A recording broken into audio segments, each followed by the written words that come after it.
Hello and welcome friends, आपका अपना और प्यारा यूट्यूब चैनल राज क्लास के एक और नए वीडियो में आपका स्वागत है। तो हम बात करने वाले हैं क्लास 10th ओबी बिहार बोर्ड के लिए। इसमें हम जो बात करेंगे क्लास 10th के लिए जो साइंस है, विज्ञान का 10 महत्वपूर्ण प्रश्न के बारे में दोस्त इस वीडियो में हम बात करेंगे। यह वीडियो पार्ट 3 है।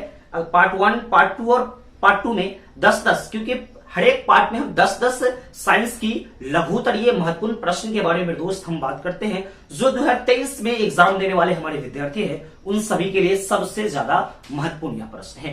तो अगर से आप पार्ट 1, पार्ट 2 वीडियो नहीं देखे हैं तो डिस्क्रिप्शन में जाके लिंक है, लिंक पर जाकर चैनल में जाइएगा या हाल फिलहाल में हुआ वीडियो को अपलोड किया गया है, उस वीडियो को आप पहले देख के उसका आंसर क्वेश्चन आप बखूबी अच्छे प्रकार से याद कर लेंगे। जो आपके बोर्ड एग्जाम 2023 में जो होने वाले हैं ना बिहार बोर्ड का, उसके लिए आपको सबसे बेस्ट क्वेश्चन है, आपको उसमें से एग्जाम में आएगा ही आएगा मेरे भाई। ठीक है, तो हम बात करेंगे पार्ट 3 के बारे में। आज 21 से लेकर 30 तक प्रश्न के बारे में हम बात करेंगे, जो आपके लिए सबसे बेस्ट प्रश्न है। यानी साइंस में फिजिक्स, केमिस्ट्री और बायो तीनों से हमें प्रश्न पूछता है, तो तीनों को बारी बारी से हम लोग सही में यानी चैप्टर वाइज भी इसमें है, इधर उधर से करके भी हम पूरे क्वेश्चन को आपको पूरा अच्छे प्रकार से समझाऊंगा मेरे दोस्त। और मैं जितना प्रश्न है सबका आंसर मैं साथ ही साथ में समझाता हुआ चलूंगा। इस क्वेश्चन को आप लिखकर आराम से आप लोग प्रिपरेशन कर लेंगे। जहां आप ऑफलाइन क्लास पढ़ते हो वहां भी इसका आंसर दिखाया गया होगा, नहीं तो आप क्वेश्चन बैंक की मदद से उसका आंसर लिख लेंगे, या मैं जो बोल रहा हूं उस आंसर को आप लिखकर उसको याद कर लेंगे। ठीक है मेरे भाई, तो पार्ट आपका 3 है। 21 से 30 तक प्रश्न के बारे में हम इस वीडियो में बात करेंगे। तो चलिए, पहला नंबर क्वेश्चन क्या है कि लघु पठन से आप क्या समझते हैं, यानी लघु पठन होता क्या है, लघु पठन से आप क्या समझते हैं। तो लघु पठन क्या होता है, जैसे कि बिजली है, हमारे घर में लाइट है, तो लाइट आने से पहले कोई ऐसा तार हो जो ठंडा और गर्म तार जुट जाता है, यानी कटा हुआ है वो सट जाता है, और लाइट आता है तो एकाएक शॉर्ट सर्किट हो जाता है, सब जल जाता है, वही क्या कहलाता है, तो लघु पठन कहलाता है। इसका आंसर को हम लिख सकते हैं, जब ठंडा एवं गर्म तार विद्युतीय उपकरण से पहले, यानी विद्युतीय उपकरण से पहले एक दूसरे के संपर्क में चला आता है, तो इस घटना को क्या कहते हैं, तो लघु पठन कहते हैं। फिर से परिभाषा को समझिएगा कि जब ठंडा एवं गर्म तार विद्युतीय उपकरण से पहले एक दूसरे के संपर्क में चला आता है, तो इस घटना को लघु पठन कहते हैं। ठीक है, क्योंकि वो शॉर्ट सर्किट लग जाता है। फिर आता है, यानी 21 तो हो गया, 22 नंबर प्रश्न आता है, प्रतिरोधों का संयोजन क्या है, यह कितने प्रकार के होते हैं। जो मैं जितना प्रश्न बता रहा हूं ना, इसका आंसर अगर जो आपको मालूम है या आप जहां ऑफलाइन से पढ़े उसको याद कर लीजिएगा। जो मैं बता रहा हूं, अगर जो थोड़ा सा लॉन्ग क्वेश्चन है, मैं इसका आंसर शॉर्ट में बता रहा हूं, जो आप लेकर आराम से याद कर लेंगे। फिर दूसरा नंबर क्या है, प्रतिरोधों का संयोजन क्या है, यह कितने प्रकार के होता है, यानी प्रतिरोधों का संयोजन से आप क्या समझते हैं, या प्रतिरोधों का संयोजन क्या है, प्रतिरोधों का संयोजन किसे कहते हैं, सब एक ही बात पूछ रहा है आपका क्वेश्चन, और यह कितने प्रकार के होता है उसके बारे में बताना है। तो प्रतिरोधों का संयोजन, जब 2 या 2 से अधिक प्रतिरोधों को, प्रतिरोध कहने का मतलब कि इंग्लिश में उसको रेजिस्टेंस कहते हैं, प्रतिरोध को हम लोग R से प्रदर्शित करते हैं।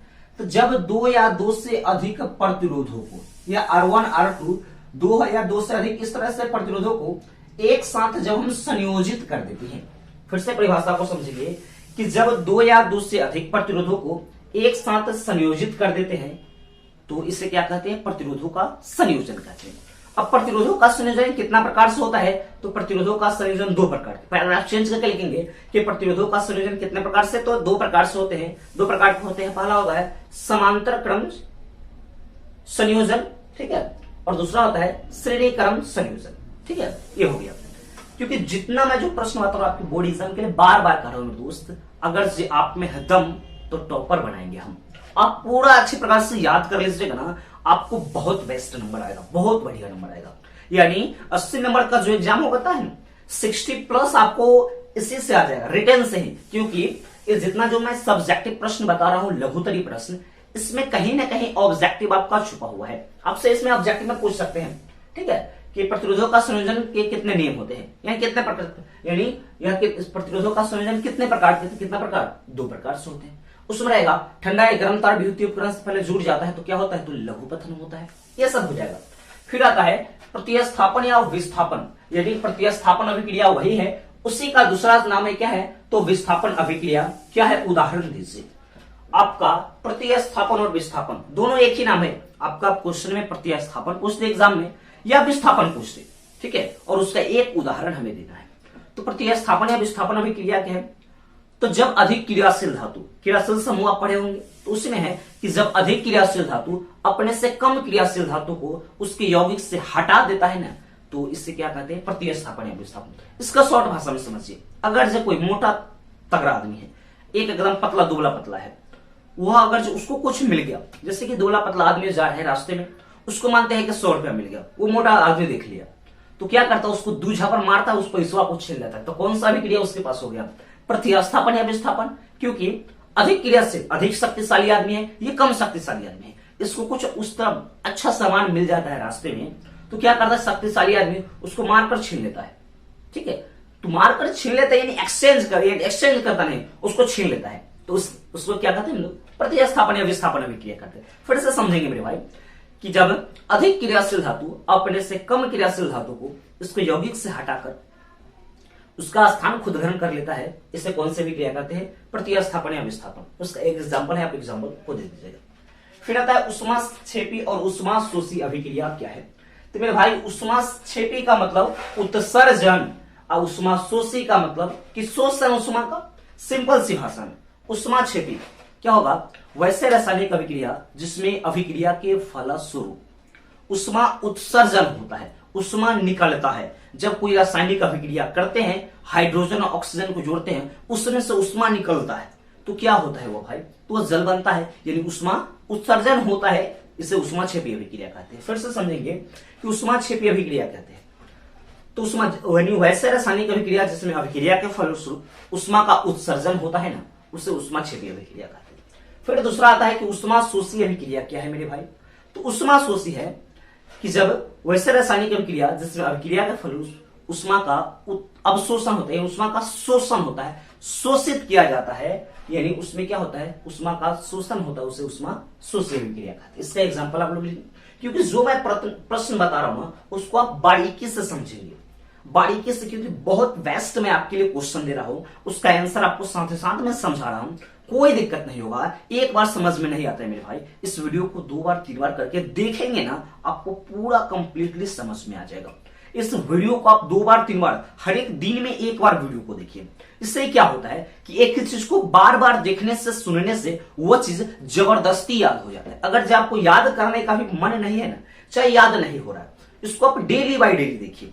एक दिन अगर ज्यादा परेशानी तो 2 बार देखिए। इसको देखने से क्या होता है कि जबरदस्ती आपको याद होगा। याद करने का नहीं भी मन होगा ना, तो मन क्या कहेगा? मन कहेगा कि आज नहीं याद करेंगे, कल नहीं याद करेंगे। लेकिन जब एक ही चीज को बार बार अगर करते हो, तो जबरदस्ती जो मन है ना, आपको उसको कैचअप करने लगेगा, उसको पकड़ने लगेगा। हाँ, ये भाई डेली डेली इस तरह का झंझट कर रहा है, चलो इसको याद ही हो जाते हैं, तो वही याद हो जाएगा आपसे। यही होता है आपका माइंड, सबकॉन्शियस माइंड।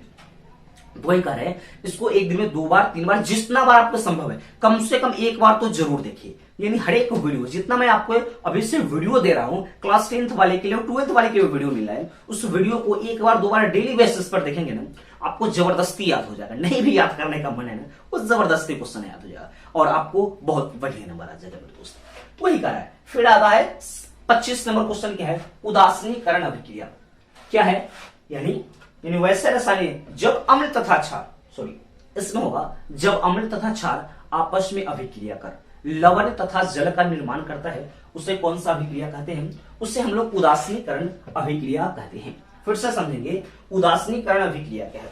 तो जब अम्ल और क्षार आपस में प्रतिक्रिया करेगा, रिएक्शन करेगा, तो लवण और जल का निर्माण करेगा ना, तो क्या होगा उसमें? तो उसे हम लोग कौन सा अभिक्रिया कहते हैं? उसे उदासीनीकरण अभिक्रिया कहते हैं।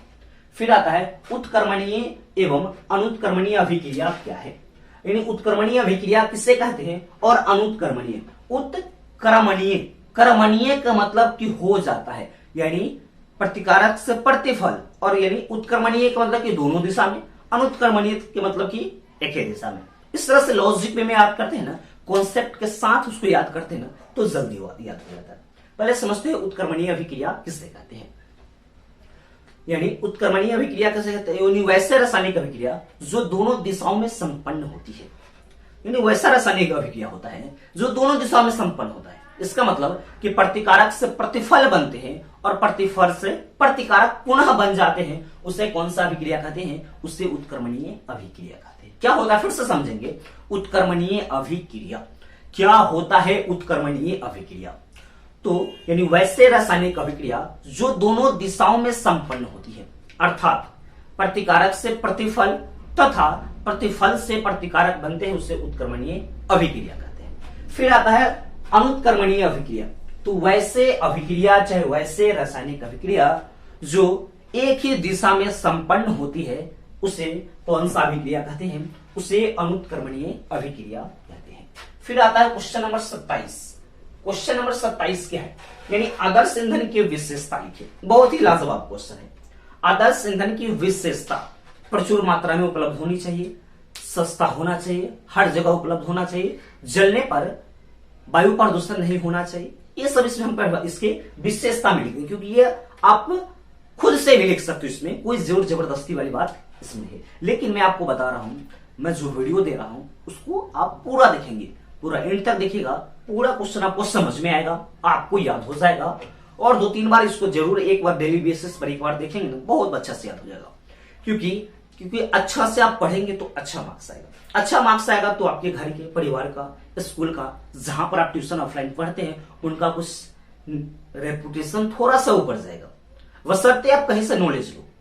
नॉलेज में आपको बहुत ही बेस्ट दे रहा हूं, क्योंकि मैं ऑफलाइन क्लास कराता हूं और ऑफलाइन में जितने मेरे बच्चे हैं सबको मैं भी इस तरह का नोट्स हर एक साल देता हूं, और उससे 80-90% के आसपास क्वेश्चन आ जाता है। एग्जाम 70-80% के आसपास एग्जाम में आता है। बहुत वेस्ट नंबर आता है सबको। थोड़ा सा आप मेहनत कर दीजिएगा ना।